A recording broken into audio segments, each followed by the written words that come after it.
కాసేపట్లో హరీష్ రావు నివాసానికి కేటీఆర్ వెళ్లనున్నారు. నిన్న 2 గంటల పాటు కేటీఆర్ హరీష్ రావు సమావేశమయ్యారు. తాజా రాజకీయ పరిస్థితులపై కేటీఆర్ హరీష్ చర్చించారు. వరుసగా రెండో రోజు మరోసారి భేటీ అవుతున్నారు. అలాగే బీఆర్ఎస్ ముఖ్య నేతలతోనూ కేటీఆర్ సమావేశం కానున్నారు.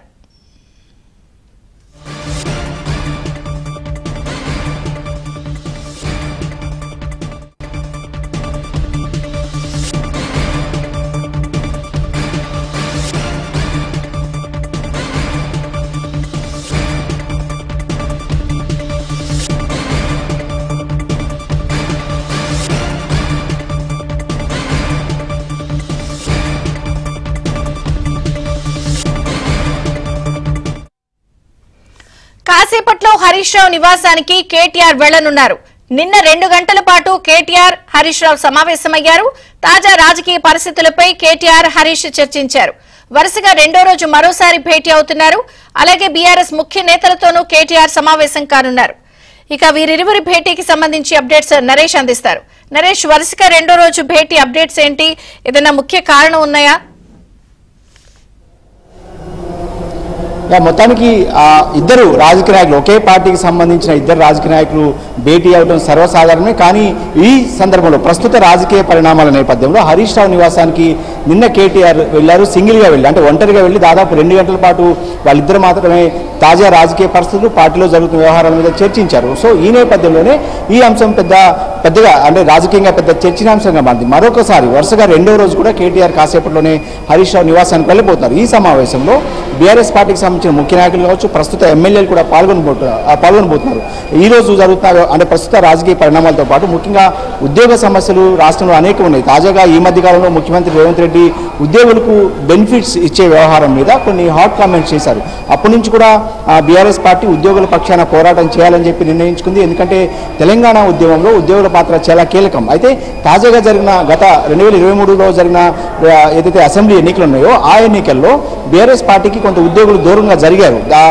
కాంగ్రెస్ పార్టీ ఇచ్చిన హామీల మేరకు కాంగ్రెస్ పార్టీకి కొంత అండగా ఉన్న నేపథ్యంలో కాంగ్రెస్ పార్టీ అధికారంలోకి వచ్చింది. ఉద్యోగులు కావచ్చు, నిరుద్యోగులు కావచ్చు. ప్రస్తుతం ఉద్యోగులతో ఓట్లు వేయించుకున్న కాంగ్రెస్ పార్టీ ఉద్యోగులను ఏదైతే పక్కన పెట్టింది, ఉద్యోగులకు ఇచ్చిన హామీలను నెరవేర్చడం లేదనేది బీఆర్ఎస్ పార్టీ ఆలోచనగా ఉంది, వాళ్ళు చెప్తున్న మాటగా ఉంది. సో ఈ నేపథ్యంలోనే ఉద్యోగులతో వాళ్ళకి వచ్చిన గ్యాప్ను ఫుల్ఫిల్ చేసుకోవాలనేది ప్రతిపక్ష పార్టీగా ఉన్న బీఆర్ఎస్ పార్టీ ఆలోచనగా ఉంది. ఒకప్పుడు ఉద్యమంలో ఉద్యోగులంతా కూడా ఏకపక్షంగా బీఆర్ఎస్ పార్టీని, కేసీఆర్ నాయకత్వాన్ని సమర్థించారు గత 10 సంవత్సరాలుగా. అయితే ఈ నేపథ్యంలోనే తాజాగా కొంత ఉద్యోగులతో వచ్చిన గ్యాప్ను ఫుల్ఫిల్ చేసుకోవాలి అనేది బీఆర్ఎస్ పార్టీ ఆలోచనగా ఉంది.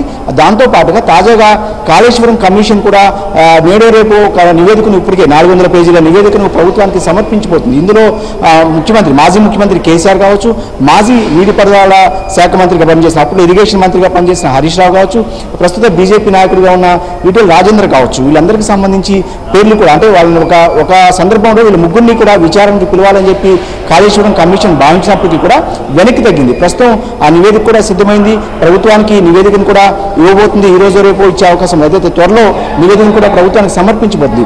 ఇలాంటి పరిస్థితుల్లో కాళేశ్వరం నివేదిక కావచ్చు, ఉద్యోగుల సమస్యలు కావచ్చు, నీటి ప్రాజెక్టులకు సంబంధించి ప్రస్తుత కాంగ్రెస్ ప్రభుత్వం అబద్ధాలు చెప్తుంది. కాళేశ్వరం సంబంధించి కాళేశ్వరం ఏదైతే ఉందో దానికి సంబంధించిన 1,00,000 కోట్ల అవినీతి జరిగిందంటూ కూడా పెద్ద ఎత్తున ఎన్నికల్లో కాంగ్రెస్ పార్టీ అప్పట్లో ప్రచారం చేసింది. దాని ప్రజలు కూడా కొంతమేరకు నమ్మారు. సో ఈ నేపథ్యంలోనే వీటన్నిటి మీద ఇప్పుడు జరగబోతున్న సమావేశంలో చర్చించబోతున్నారు. అన్నిటికీ మించి హరీష్ రావు నివాసంలో ఈ సమావేశం ఎందుకు జరుగుతుందనేది కూడా ఒక సందేహం సహజంగానే వస్తుంది. ఎందుకంటే తెలంగాణ భవన్ ఉంది, బీఆర్ఎస్ పార్టీకి సంబంధించిన కేంద్ర కార్యాలయం తెలంగాణ భవన్ నిర్వహించే పాటు ప్రధానంగా బీఆర్ఎస్ లో అంతర్గత కుమ్ములాటలు సాగుతున్నాయి. రజతోత్సవ వేడుక తర్వాత హరీష్ రావు కొంత బయటికి రాకపోవడం, ఈ కేటీఆర్ కి బాధ్యతలు అప్పగిస్తారు అన్న చర్చ సాగడం, వీటన్నిటిపై కూడా కొంత భేటీ అయినట్టుగా రాజకీయ వర్గాల్లో చర్చ నడుస్తోంది కదా. న్యాచురల్గానే సహజంగానే ఏదైతే బీఆర్ఎస్ పార్టీ సిల్వర్ జూబ్లీ సభ గత నెల 27వ తేదీన వరంగల్ వేదికగా జరిగింది. ఆ సభ బాధ్యతను వాస్తవానికి మొదట హరీష్ రావుకి అప్పచెప్పారు. అదే కాదు, ఎప్పుడు కూడా అంతకుముందు తెలంగాణ రాష్ట్ర సమితిని అప్పట్లో కేసీఆర్ ఏర్పాటు చేసినప్పటి నుంచి కూడా పెద్ద ఈవెంట్స్, అంటే పార్టీకి సంబంధించిన పెద్ద పెద్ద కార్యక్రమాలు కావచ్చు, ఉప ఎన్నికలు కావచ్చు, ఏ వచ్చినా కూడా సహజంగానే హరీష్ రావుకు బాధ్యతలు అప్పగిస్తూ వస్తారు. కానీ అధికారం కోల్పోయిన తర్వాత గడిచిన 18 నెలల కాలంలో కేటీఆర్ అన్ని తానే వ్యవహరిస్తున్నాడు. పార్టీ వర్కింగ్ ప్రెసిడెంట్ హోదాలో. అలాగే ఏదైతే వరంగల్ సభ ఉందో దానికి సంబంధించి కూడా మొదట హరీష్ రావు బాధ్యతలు అప్పగించినప్పటికీ కూడా తర్వాత కేటీఆర్ ఏదైతే తానే బాధ్యతలు తీసుకుని ఆ సభ సక్సెస్ కావడంతో కూడా కొంత హరీష్ రావు పూర్తిగా ఒక కార్నర్ అయ్యారని చెప్పొచ్చు. అప్పటి నుంచి కూడా సోషల్ మీడియాలో పెద్ద ఎత్తున ఆరోపణలు వస్తున్నాయి. హరీష్ రావు పార్టీ మారుతారు, లేకపోతే బీజేపీలో చేరుతారు, సొంతంగా పార్టీని ఏర్పాటు చేసుకుంటారంటే కూడా సోషల్ మీడియాలో పెద్ద ఎత్తున ప్రచారం జరిగింది. దాన్ని స్వయంగా హరీష్ రావు ఖండించారు. పోలీసులు, సైబర్ క్రైమ్ పోలీసులు కూడా కంప్లైంట్ చేశారు. అన్నిటికీ మించి హరీష్ రావు ఒక వారం రోజుల క్రితం ఒక కమెంట్ చేశారు.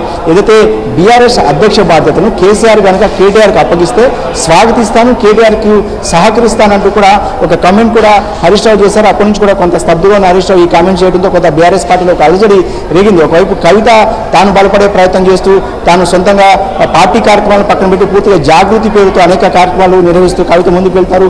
హరీష్ రావు కొంత కార్నర్ అయ్యారు. పూర్తిగా కేటీఆర్ చేతిలోకి దాదాపుగా పార్టీ వచ్చేసిందన్న సందేహాన్ని ప్రజల్లో అంటే తెలంగాణ సమాజం నమ్ముతున్న నేపథ్యంలో హరీష్ రావు లాంటి సీనియర్ నాయకుడు కేసీఆర్తో మొదటి నుంచి ఉన్నారు. ఏదైతే 2001లో పార్టీ పెట్టినప్పటి నుంచి కూడా అన్ని తానే వ్యవహరించిన హరీష్ రావుకు ప్రాధాన్యత తగ్గిందన్న నేపథ్యంలో హరీష్ రావుకు సహజంగానే కొంత వర్గం ఉంది. బీఆర్ఎస్ పార్టీలో ఎవరైనా కాదన్నా ఖచ్చితంగా బలమైన వర్గం హరీష్ రావుకు ఉంది.